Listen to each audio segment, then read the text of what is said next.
Hello people, welcome back into this channel. So today we will talk about Instagram application, and I would like to show you the way how you can repost someone else Instagram story into your own.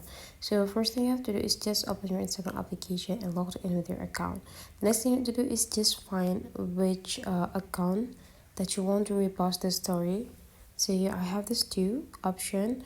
This is the idol that I loved, and then you just need to go click it. So this is the story of the account that I would like to repost on my Instagram story. So here there will be only one way that you can do to repost this Instagram story of someone else if those account doesn't mention you, so you will not gonna have an access to repost it.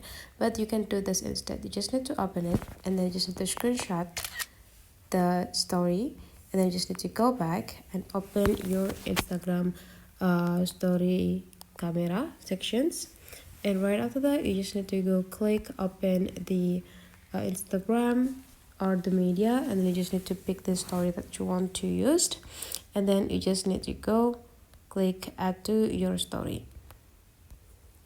So that is the way how you can repost someone else's Instagram story into your own. Hopefully you enjoyed this video today, and let's meet again into other tutorial.